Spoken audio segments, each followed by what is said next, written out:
The complete works of Swami Vivekananda. Cosmology Part 1. There are two worlds, the microcosm and the macrocosm, the internal and the external. We get truth from both of these by means of experience.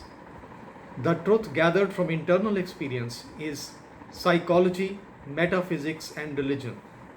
From external experience, the physical sciences. Now, a perfect truth should be in harmony with experiences in both these worlds. The microcosm must bear testimony to the macrocosm, and the macrocosm to the microcosm.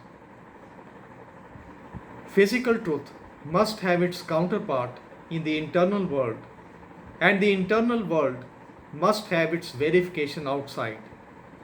Yet, as a rule, we find that many of these truths are in conflict.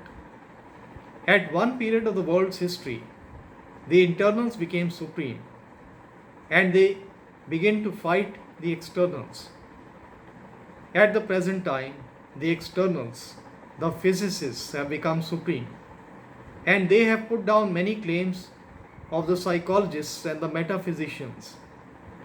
So far as my knowledge goes, I find that the real essential parts of psychology are in perfect accord with the essential parts of modern physical knowledge. It is not given to one individual to be great in every respect. It is not given to one race or nation to be equally strong in the research of all fields of knowledge. The modern European nations are very strong in their research of external physical knowledge, but they are not so strong in their study of the inner nature of man. On the other hand, the Orientals have not been very strong in their researches of the external physical world, but very strong in their researches of the internal. Therefore, we find that Oriental physics and other sciences are not in accordance with Occidental sciences, nor is Occidental psychology in harmony with Oriental psychology. The Oriental physicists have been routed by the Occidental scientists. At the same time, each claimed to rest on truth. And as we stated before, real truth in any field of knowledge will not contradict itself. The truths internal are in harmony with the truths external. We all know the theories of the cosmos according to the modern astronomers and physicists. And at the same time, we all know how woefully they undermine the theology of Europe. How these scientific discoveries that are made act as a bomb thrown at its stronghold. But we know how theologians have in all times attempted to put down these researches. I want here to go over the psychological ideas of the Orientals about cosmology and all that pertains to it, and you will find how wonderfully they are in accordance with the latest discoveries of modern science. And where there is disharmony, you will find that it is modern science which lacks and not they. We all use the word nature. The old Sankhya philosophers called it by two different names, Prakriti, which is very much the same as the word nature, and the more scientific name, Avyakta, undifferentiated, from which everything proceeds, such as atoms, molecules, and forces, mind, thought, and intelligence. It is startling to find that the philosophers and the metaphysicians of India stated ages ago that mind is material.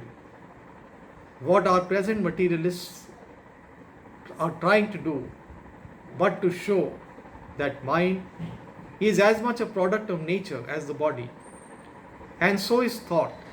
And we shall find by and by intelligence also all issue from that nature which is called Avyakt, the undifferentiated. The Sankhyas define it as the equilibrium of three forces, one of which is called Sattva, another Rajas, and the third Tamas. Tamas, the lowest force, is that of attraction. A little higher is Rajas, that of repulsion. And the highest is the balance of these two, Sattva. So that when these two forces, attraction and repulsion, are held in perfect control by Sattva, there is no creation, no movement in the world. As soon as this equilibrium is lost, the balance is disturbed, and one of these forces gets stronger than the other. Motion sets in, and creation begins.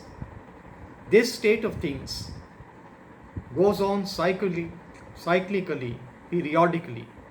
That is to say, there is a period of disturbance of the balance when forces begin to combine and recombine and things project outwards. At the same time, everything has a tendency to go back to the primal state of equilibrium.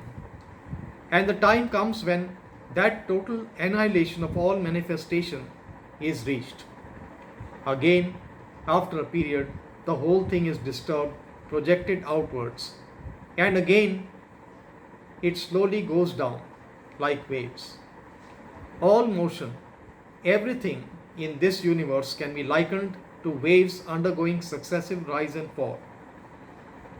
Some of these philosophers hold that the whole universe quietens down for a period. Others hold that this quietening down applies only to systems.